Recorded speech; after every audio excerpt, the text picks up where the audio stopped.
Assalamu alaikum mes frères et mes sœurs, bienvenue sur votre chaîne YouTube Rokia Conseil. J'espère que vous allez bien vous ainsi que tous vos proches.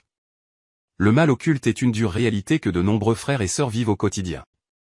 À notre époque, le mal occulte qui gangrène le plus nos sociétés est le sortilège de sorcellerie. Il en existe une multitude, comme nous avons pu le voir dans la vidéo intitulée La sorcellerie. Parmi tous les sortilèges de sorcellerie, le plus répandu est la sorcellerie mangée et bue. Dans cette vidéo, nous allons voir ensemble les différents symptômes physiques qui indiquent que l'on est touché par ce sortilège de sorcellerie, et les 5 méthodes les plus efficaces pour la détruire, et s'en débarrasser définitivement bi-idhnillah. La sorcellerie mangée et bue est donc liée à l'alimentation. Le sortilège est intégré dans la nourriture ou dans la boisson de sa victime, par une personne malveillante qu'elle soit proche ou non, et ceci sans qu'elle s'en aperçoive. Quand il sera ingéré par sa victime, le sortilège glissera tout le long du système digestif, et pourra se coller à l'estomac, au foie, à la vésicule biliaire, à l'intestin, ou au côlon. La sorcellerie est préparée avec de l'urine, avec de l'eau du lavage mortuaire récent d'un mort, et une infime quantité de nourriture préparée pour le sortilège, généralement des grains de couscous, des grains de riz par exemple, et qui est touchée ou remuée avec la main du même mort, pour que la victime soit comme un mort vivant dans sa vie, qu'elle n'ait plus envie de rien, qu'elle soit tout le temps fatiguée et qu'elle se sente comme pourrir de l'intérieur.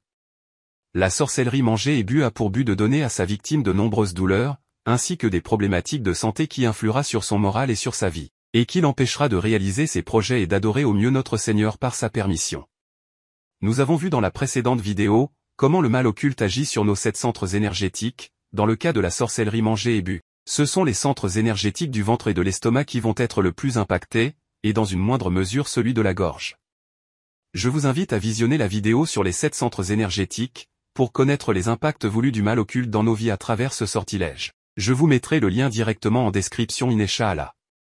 Les symptômes physiques ressentis sont généralement les suivants: des graves douleurs à l'estomac comme un ulcère avec des remontées acides, des problématiques de santé au foie, à la vésicule biliaire ou au pancréas, des graves douleurs au ventre accompagnées de ballonnements ou de gonflements, des douleurs au milieu du dos qui peuvent aller jusqu'au bas de la colonne vertébrale, des douleurs aux intestins et au côlon avec le fameux syndrome de l'intestin irritable, une fatigue généralisée, des périodes de fièvre intense et des insomnies. Dans certains cas, vous pouvez avoir de l'insuffisance rénale ou des calculs rénaux, accompagnés de douleurs à chacun des flancs. Plus longtemps la sorcellerie restera à l'intérieur de l'organisme, plus il sera difficile de la détruire, donc il est très important de faire des soins, et d'utiliser les remèdes nécessaires à sa destruction Inch'Allah. Dans un hadith, d'après Oussama ibn Sharik al-Alagré, le prophète Mohammed, que les prières et les bénédictions de Dieu soient sur lui, a dit: soignez-vous aux serviteurs d'Allah, car Allah n'a pas mis une maladie sans qu'il lui ait donné un remède, sauf une maladie qui est la mort. Hadith rapporté par Ahmed et authentifié par Cheikh Albani. Allah exalté soit-il nous a dit à ce sujet dans le Saint-Coran dans une traduction rapprochée du sens des versets: nous faisons descendre du Coran, ce qui est une guérison et une miséricorde pour les croyants. Sourate 17, le voyage nocturne, verset 82. Pour chacune des 5 méthodes que nous allons voir, il est important de coraniser l'eau que vous allez utiliser, afin de bénéficier de la guérison de notre Seigneur à travers ses paroles bénies. Coranisez l'eau seulement quand elle est froide ou à température ambiante, sinon la chaleur en annulera les bienfaits. Je vous mettrai la vidéo sur comment bien coraniser ces remèdes en lien dans la description Inch'Allah. La méthode numéro 5, une cure de Sanamaki. La Sanamaki est le nom donné aux feuilles d'un arbuste, le séné, et elles sont utilisées depuis toujours pour traiter les problèmes de constipation. Ces feuilles sont un laxatif très puissant et naturel, elles seront efficaces pour purger votre système digestif, pour éliminer les toxines accumulées, et également pour maigrir. La Sanamaki est un produit naturel qui est utilisé en complément de la Rokia Sharia, principalement pour évacuer la sorcellerie bue ou mangée par les sels bi-idhnillah. Dans la médecine traditionnelle indienne, le séné est utilisé pour lutter contre les pathologies du foie, l'anémie, les infections du foie, la jaunisse, la fièvre, etc.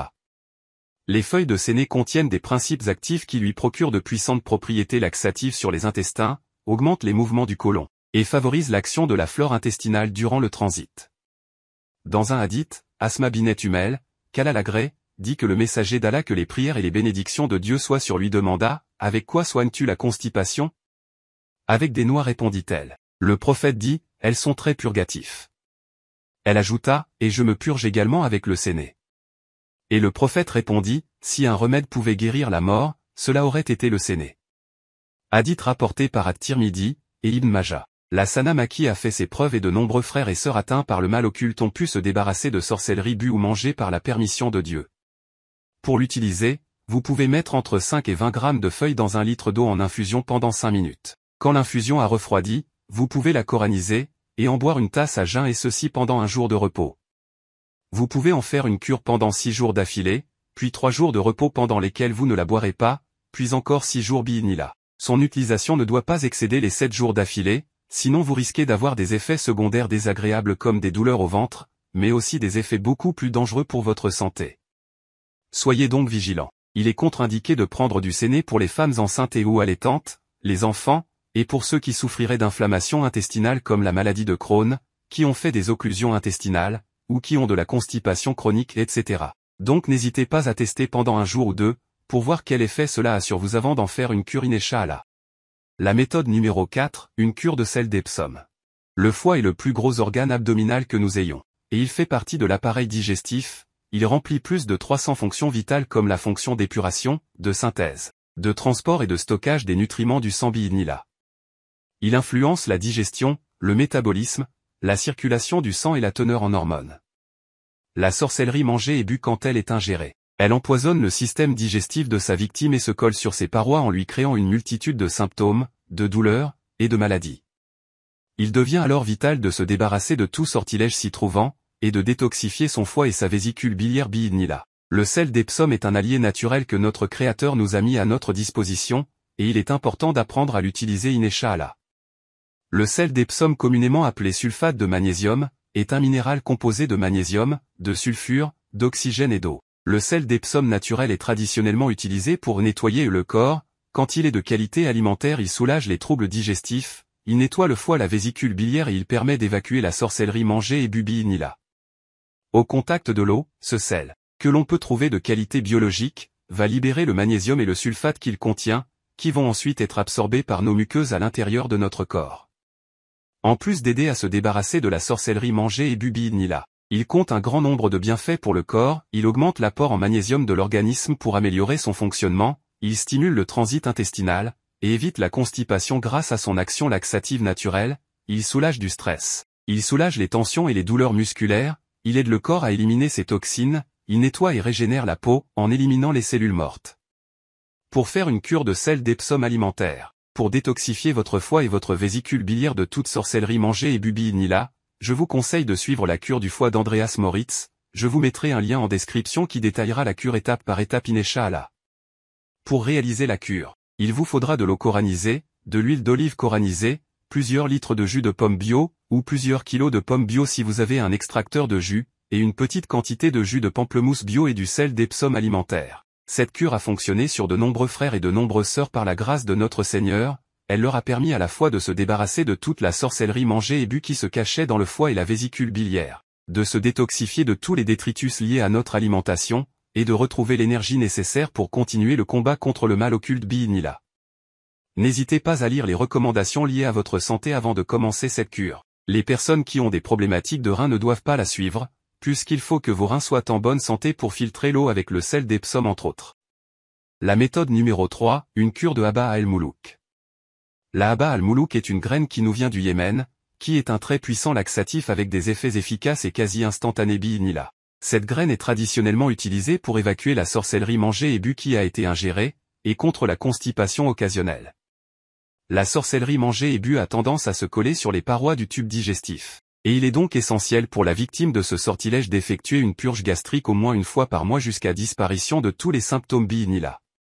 Il faut espacer sa prise d'au moins une semaine voire 10 jours pour ne pas se créer de nouvelles problématiques de santé. Pour les personnes ayant des pathologies connues, des maladies type diabète, les femmes enceintes, les personnes âgées et les enfants, la prise de la graine est strictement interdite. Je vous conseille comme d'habitude de faire toutes les analyses médicales nécessaires, et de demander l'avis de votre médecin au moindre doute sur votre santé. Concernant son utilisation, je vous conseille de la prendre en matinée, pour contenir ses effets dans la journée comme pour la Sanamaki. Son utilisation la nuit risquerait d'être dérangeant pour vous ainsi que pour ceux avec qui vous vivez. Buvez un verre d'eau coranisée le matin 15 minutes avant de la prendre, car il est déconseillé de l'ingérer sur un estomac vide. La graine est petite mais prenez bien le temps de l'éplucher avant de l'avaler, il faut bien la mâcher, et la prendre surtout avec un verre d'eau coranisée. Lavez-vous les mains après l'avoir épluchée, et prenez 2 verres d'eau coranisée juste après sa prise, pour éviter d'avoir l'intérieur de la bouche et la gorge en feu. Comme pour la Sanamaki, vous risquez d'aller à la selle plusieurs fois dans la journée, donc prenez la graine un jour pendant lequel vous ne travaillez pas pour bien vous reposer. Et surtout bien vous hydrater en buvant tout le long de la journée de l'eau coranisée bi'idhnillah. Au cours de la journée n'hésitez pas à prendre 2 ou 3 cuillères au total de miel coranisé pour freiner ses effets.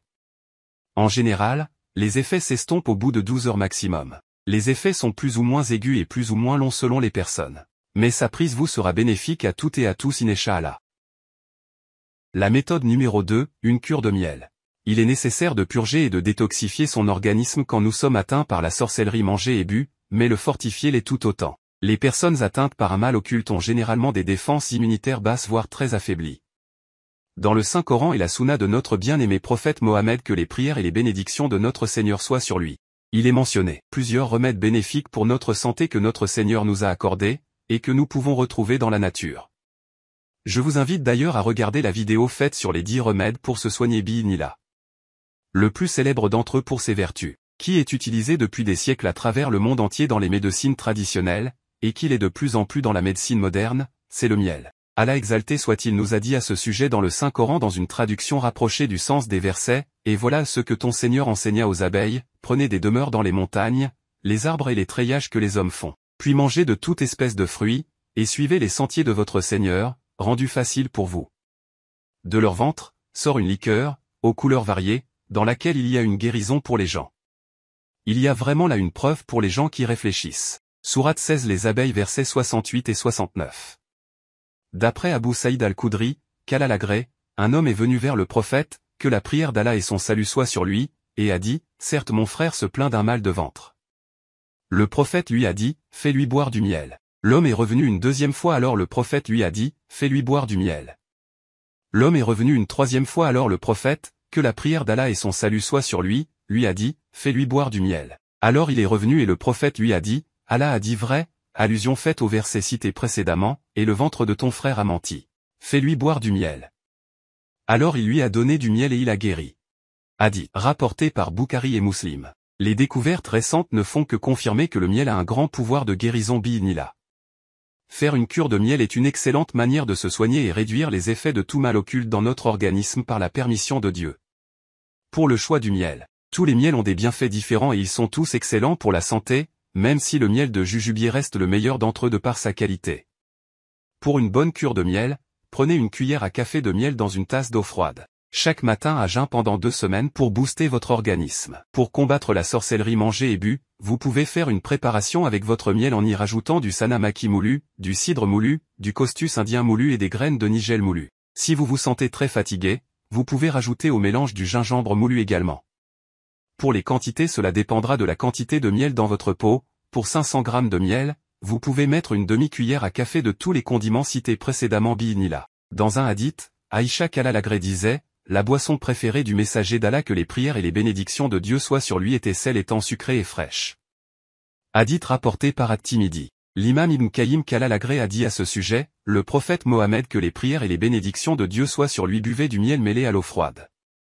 Boire ce mélange ou le laper à jeun, fait fondre la lymphe et lave les duvets de l'estomac, enlève sa viscosité, le débarrasse des rebuts, le réchauffe avec modération, pousse son obstruction, et il a le même effet sur le foie, les reins et la vessie. C'est donc l'aliment le plus utile pour l'estomac que n'importe quel aliment sucré. Mais il est nuisible occasionnellement aux gens bilieux en raison de son acidité de la bile jaune, qui peut être irritable. Il est donc recommandé à ceux qui ont des problèmes de sécrétion de bile de limiter la période de cure à quelques jours seulement incha'Allah. La méthode numéro 1, eau coranisée et feuilles de jujubier, cidre. Pour se débarrasser de toute sorcellerie mangée ou bue, il est nécessaire pour sa victime de boire de l'eau coranisée quotidiennement, et faire plusieurs lavages pour faciliter sa destruction bi'idhnillah. Les feuilles de jujubier sont un excellent remède utilisé dans le cadre de la Rokia Sharia pour traiter le mauvais œil, tout type de sortilège de sorcellerie et le toucher par les djinns, démons. Les feuilles de jujubier sont connues sous de nombreuses autres appellations, feuilles de cidre, et lotus du Coran entre autres.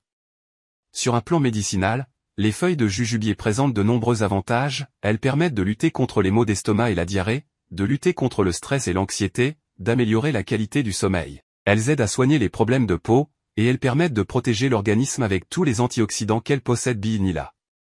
Elles sont utiles pour la bonne santé de notre corps, à l'intérieur comme à l'extérieur. Dans un hadith Ibn Masoud qu'Allah l'agrée a entendu Aïcha qu'Allah l'agrée qui conseillait une femme d'utiliser les feuilles de cidre et de l'eau pour laver les traces de magie.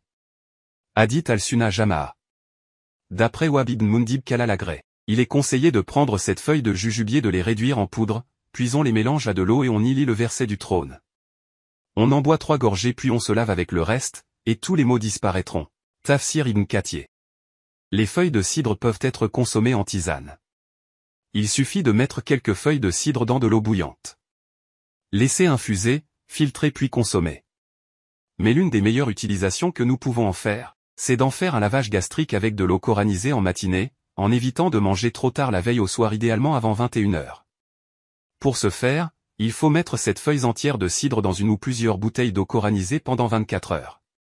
Passer ce délai, en matinée idéalement après la salat fajr du matin, en écoutant un audio de la récitation de la sourate al-Baqara ou un audio d'une roquia sharia contre la sorcellerie mangée et bu, vous allez boire une bouteille entière de cette eau coranisée. Cela même si vous ressentez l'envie de ne pas le faire. Si vous avez des vomissements, laissez-vous vomir, dans le cas contraire faites-vous vomir en mettant les doigts dans votre bouche Inch'Allah. Les signes que vous êtes atteint d'une sorcellerie mangée et bu sont les suivants: vous vomissez de la mousse blanche, un liquide jaune comme de la bile mais qui n'en est pas, quelque chose de gluant comme de la salive mais qui n'en est pas, des cheveux, des choses que vous ne pouvez pas avaler comme des morceaux de bois, des cailloux, des fils de couture, des petites statuettes ou du sang. Vous pouvez refaire le lavage avec 3 bouteilles d'affilée, en vous assurant que vous avez vomi une bonne partie de l'eau coranisée que vous avez bu auparavant. Vous pouvez faire ce lavage 2 fois par mois en laissant une période de 10 jours minimum entre chaque lavage. Je vous conseille de faire une prière de 2 rakas la veille au soir avant de dormir, et juste avant le lavage le matin, en demandant à notre Seigneur de vous débarrasser de tout le mal occulte que vous avez ingéré, car la guérison ne viendra que de lui, lui qui est le guérisseur, lui qui détient dans sa main la royauté absolue sur toute chose. Les 5 méthodes pour détruire la sorcellerie mangée et bu sont utiles et fonctionnent très bien bi'idhnillah, si et seulement si dans notre quotidien nous avons une hygiène de vie saine, et une pratique religieuse rigoureuse. Il est important de faire les efforts nécessaires afin de se soigner et de lutter contre le mal occulte et ainsi obtenir la guérison de notre Seigneur Inch'Allah. C'est la fin de la vidéo, si tu l'as appréciée, n'hésite pas à mettre un pouce bleu et un commentaire. Tu peux t'abonner à la chaîne, en cliquant sur la cloche pour recevoir les notifications des nouvelles vidéos. Partage-la au maximum à tes proches, pour qu'ils puissent connaître les 5 méthodes pour détruire la sorcellerie mangée et bu bi'idhnillah. Le savoir parfait appartient à Allah, le savant par excellence, que ses prières et ses bénédictions soient sur notre prophète Mohammed, ainsi que sur sa famille, ses compagnons et ses frères, jusqu'au jour de la résurrection. À très bientôt pour de nouvelles vidéos, Inch'Allah. Assalamu alaikum.